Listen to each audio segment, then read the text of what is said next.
Selamat sejahtera pelajar. Dapat dengar suara saya tak?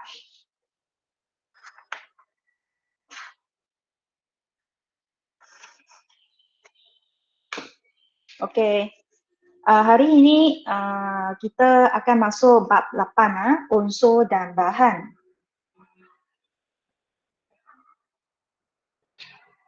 Asas jirim, subtopik 8.1.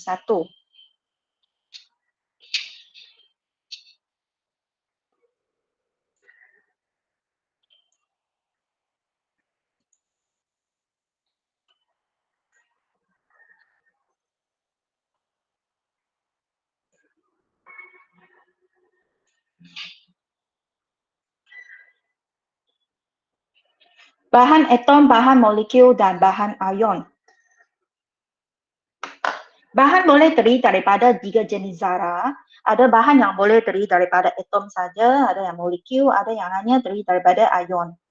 Okey, maksud atom ialah zarah yang paling kecil di dalam sesuatu unsur. Atom ialah unit paling asas dalam unsur. Atom ini neutral, dia tidak bercas. Dia merupakan zarah yang paling kecil di dalam suatu unsur.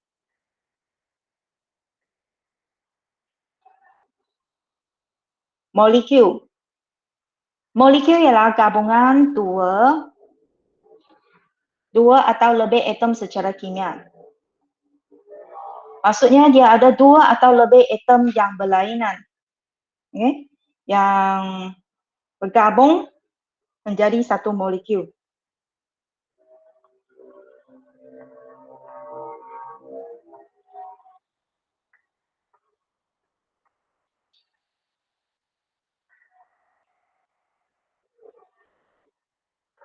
Molekul boleh terdiri daripada gabungan jenis atom yang sama atau berbeza.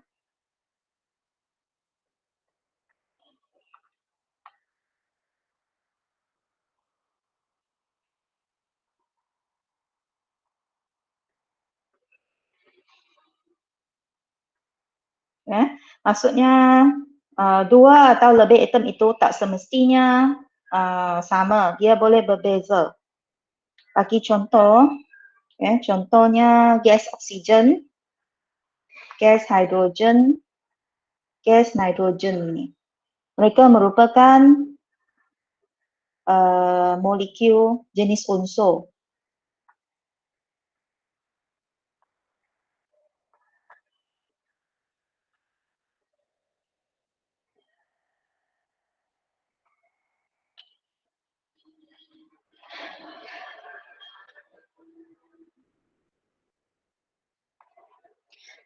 Manakala molekul yang terdiri daripada 2 atau lebih atom yang berlainan dikenali sebagai molekul yang jenis sebatian.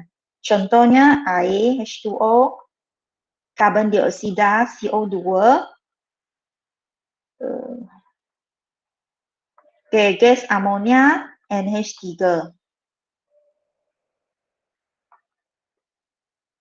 Yang merupakan molekul sebatian.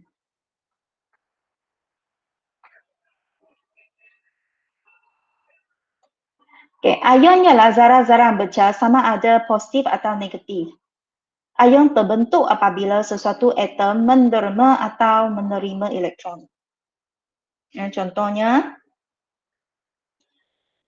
natrium klorida,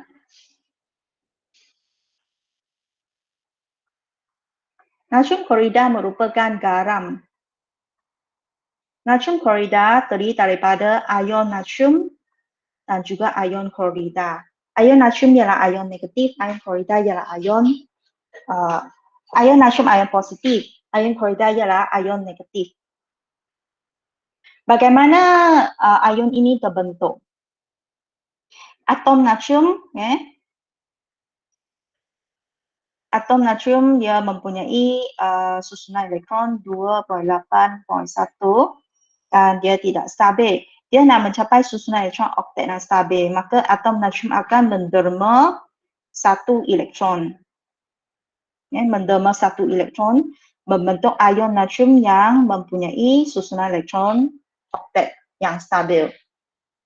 Oktet bermaksud ion ini ia mempunyai 8 elektron valence. Maksudnya ada 8 elektron pada petala yang terluar tu. Manakala klorin ini, atom klorin, ia menerima 1 elektron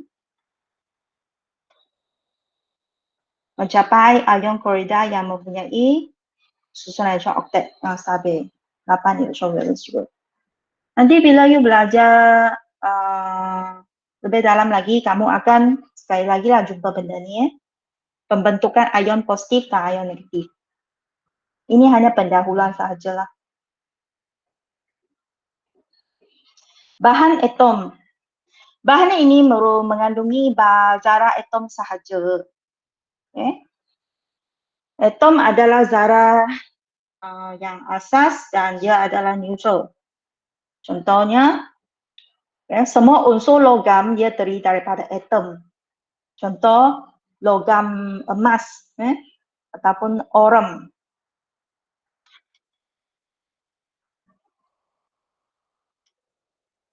Nama kimia orum.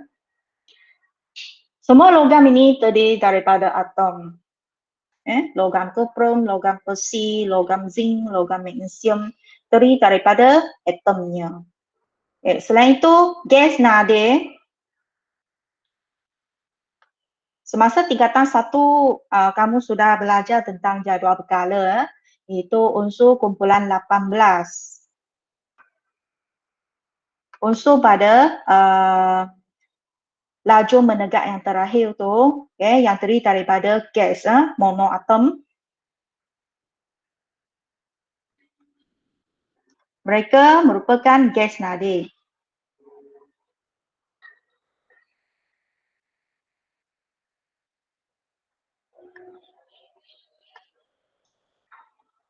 Unsur kumpulan 18. Gas nadir yang merupakan gas monoatom.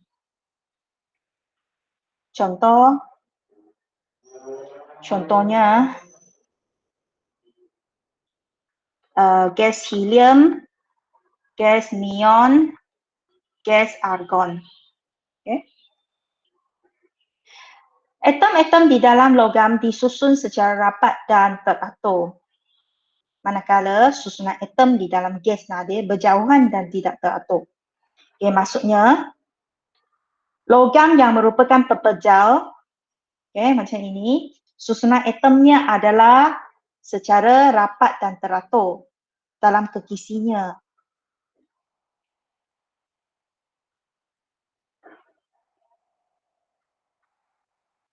Sebenarnya dia tak ada jarak. Susunannya lagi rapi lah. Kena sama. Maksudnya ini atom-atom yang di dalam pepejal dia tersusun secara rapat dan teratur.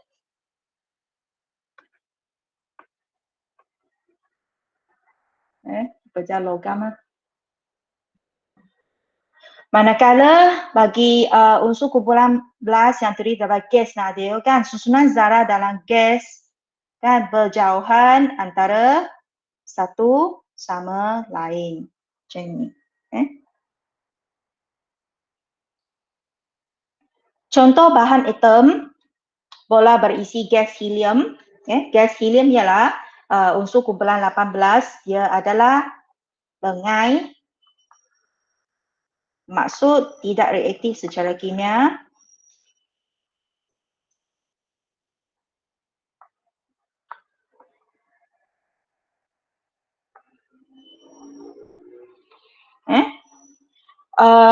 Ia digunakan untuk isi balon ataupun balon kaji cuaca. Dia ringan lah. Dia akan terbang lah kalau dilepaskan. Berbanding dengan gas hidrogen, gas helium adalah lebih selamat kerana dia tidak akan bertindak balas dengan oksigen. Kalau balon yang isi dengan balon yang berisi dengan gas hidrogen, ini bila gas hidrogen bertindak balas dengan gas oksigen, dia akan menyebabkan letupan berlaku. Boleh terbakar, boleh letup. So ini bahaya. Sebab itu mesti guna gas nadir seperti helium untuk isi balon lah. Balon yang boleh terbang tu. Okay. Seterusnya,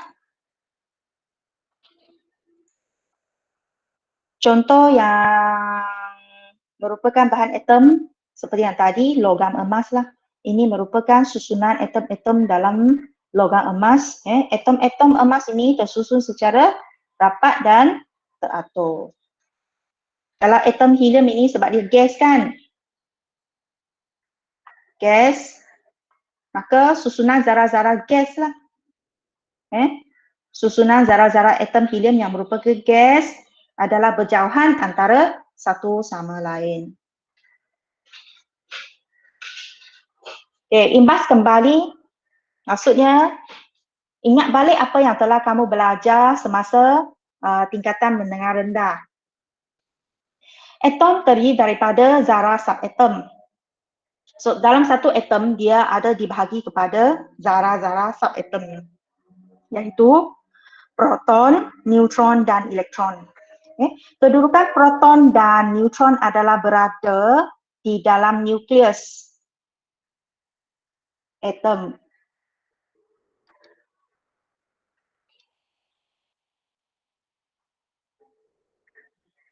Nukleus merupakan pusat lah. Nampak? Proton bercas positif, elektron, neutron bercas neutral, dan elektron bercas negatif.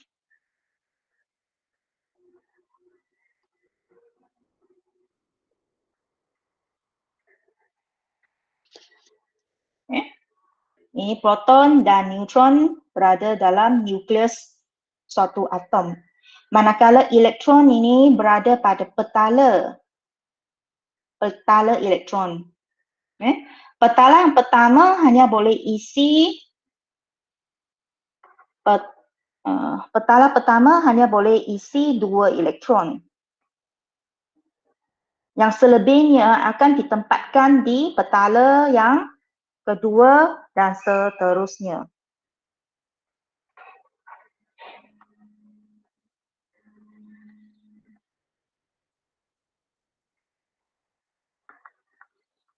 Maksimum 2 elektron. Yang lain dia akan pergi ke petala yang kedua atau ketiga.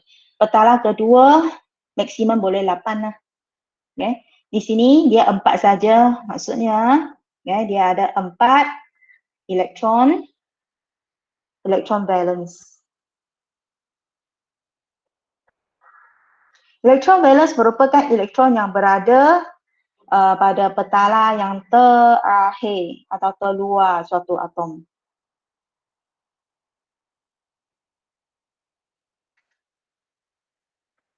Elektron valence merupakan elektron yang berada pada petala yang terluar bagi suatu atom.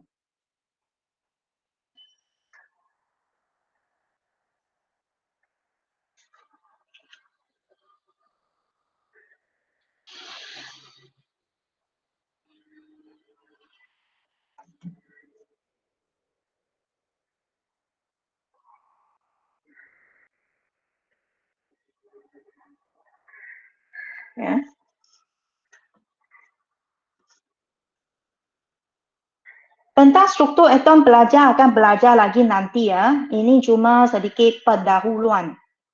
Tadi you sudah belajar tentang bahan atom contoh logam dan semua gas nadir unsur kumpulan 18. Sekarang pergi kepada jenis bahan yang terdiri daripada molekul. Molekul ini tadi dah katakan dia boleh sama ada terdiri daripada dua atau lebih atom yang sama atau yang berbeza. Kebanyakan bahan bukan logam wujud dalam bentuk molekul. Tindak balas antara unsur bukan logam akan membentuk sebatian yang wujud dalam bentuk molekul. Maksudnya Molekul ini terdiri daripada unsur-unsur bukan logam.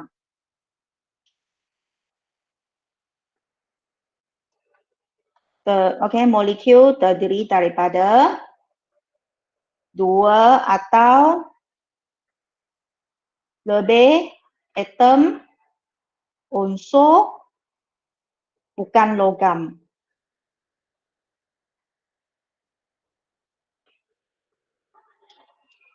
Contoh, ulang contoh tadi lah, air H2O, gas karbon dioksida CO2, gas amonia NH3.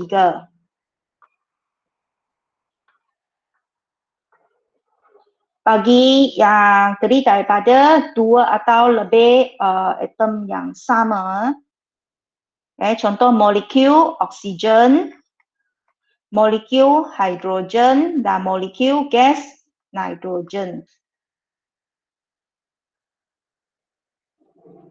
Ya, saya tulis simbol lah, senang kan? Pelajar boleh catatkan lah dalam nota ke SPS.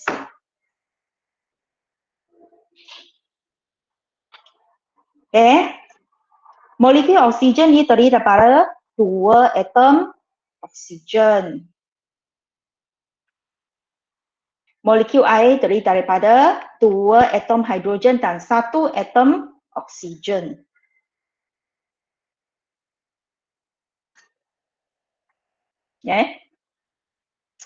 Kita pergi kepada seterusnya, jenis bahan yang terdiri daripada ion. Bahan ion. Garam biasa ni terdiri daripada natrium klorida. Garam biasa punya nama kimia panggil natrium klorida. Dalamnya ada ion natrium yang bercas positif dan ion klorida yang bercas negatif.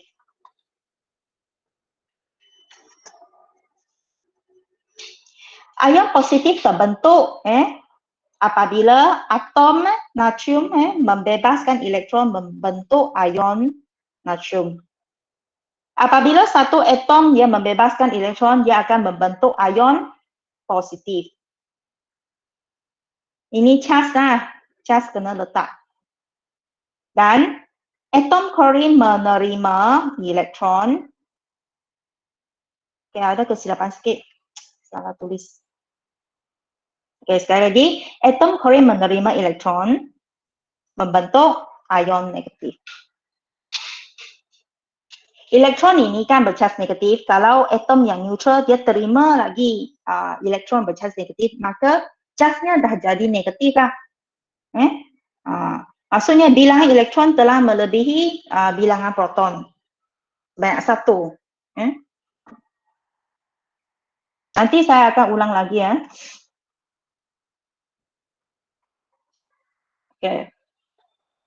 Perwujudan unsur dalam pelbagai bentuk.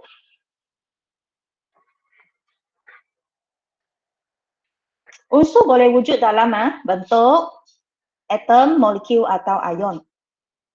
Seperti yang telah kamu belajar tadi, unsur boleh wujud dalam bahan atom, bahan molekul atau bahan ion. Contoh unsur ferrum yang wujud dalam bentuk atom pada kepala tukul.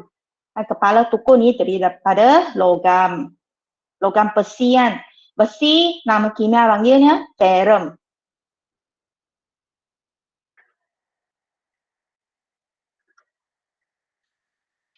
Simbol kimia Fe.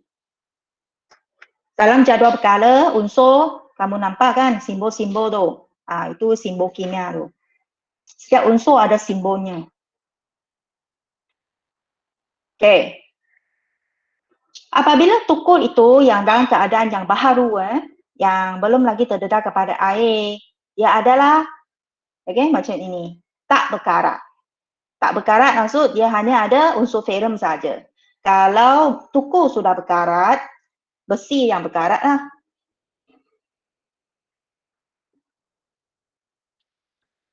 Besi berkarat, dia akan ada ferrum 3 oksida. Dia bentuk ini. Sebahagian karat ialah sebahagian ferrum 3 oksida. Formula kimia Fe2O3. Maksudnya ferrum ini bertindak balas dengan oksigen, dia akan bentuklah sebatian karat ferrum 3 oksida. Sesuatu itu berkarat kerana dia telah terdedah kepada oksigen dan air.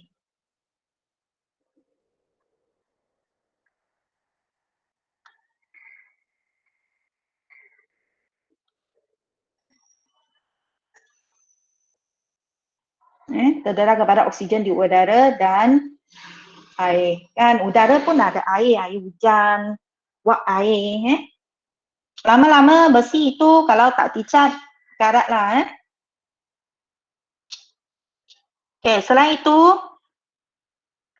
unsur hidrogen wujud dalam, tadi kata apa? Dikata unsur dia boleh wujud dalam bentuk atom dan dia boleh wujud dalam bentuk ion. Contoh ferrum lah. Ferrum tak berkarat adalah atom. Kalau ferrum sudah berkarat, dia adalah sebatian karat, sebatian ion.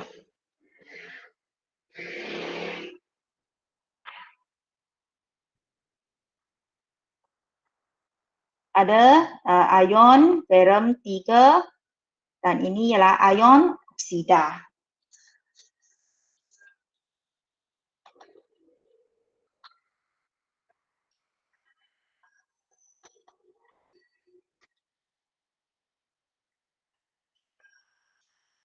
O2 negatif ialah simbol formula ion tu. Okay, unsur hidrogen pun boleh wujud dalam bentuk ion dan juga molekul. Tengok contohnya. Jus limau dan udara. Okay, dalam jus limau ni rasanya macam mana?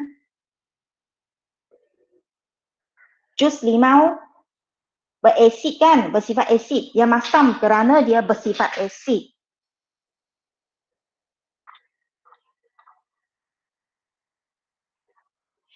Kerana ada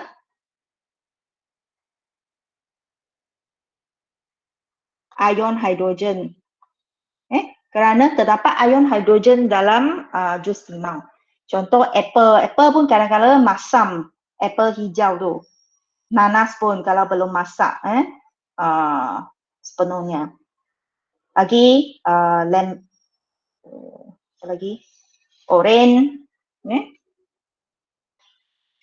Semua benda yang bersifat asid itu, kalau boleh makan dia berasa masam kerana dia ada wujud ion hidrogen.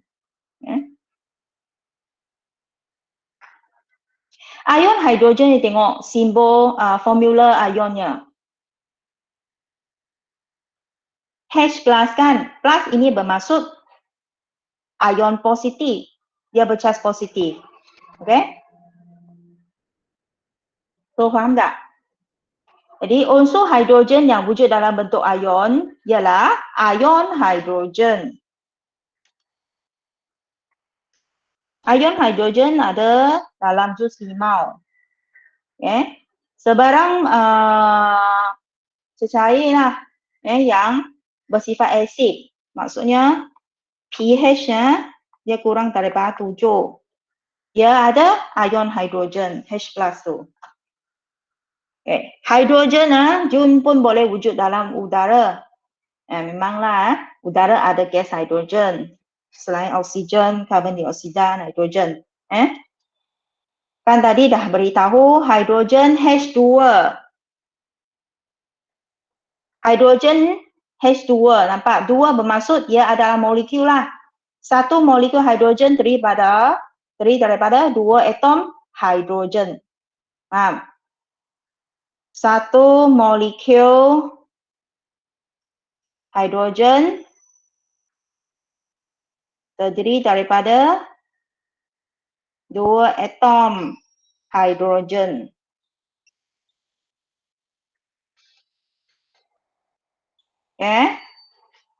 Macam oksigen pun sama lah. Sekarang dah pukul berapa? 1.39.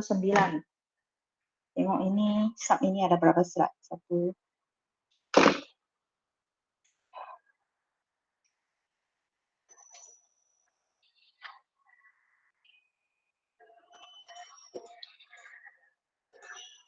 Ini 6.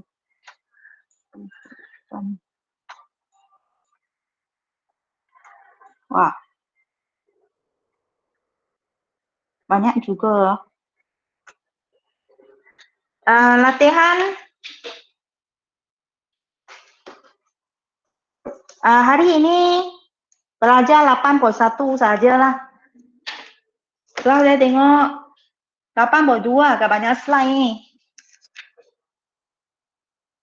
Tak sempat lah. Pukul SPS juga tak sempat bincang sekarang sebab pukul 2 saya ada meeting. Jadi saya kena prepare 15 minit awal. Nanti saya akan edit balik senai tugasan, notis tugasan yang saya bagi tu. Hari ini sampai 8.1 je. SPS buat 82 dan 83 sahaja. 2 muka surat. Okey tak? Okey, cikgu nak ambil kehadiran hari ini.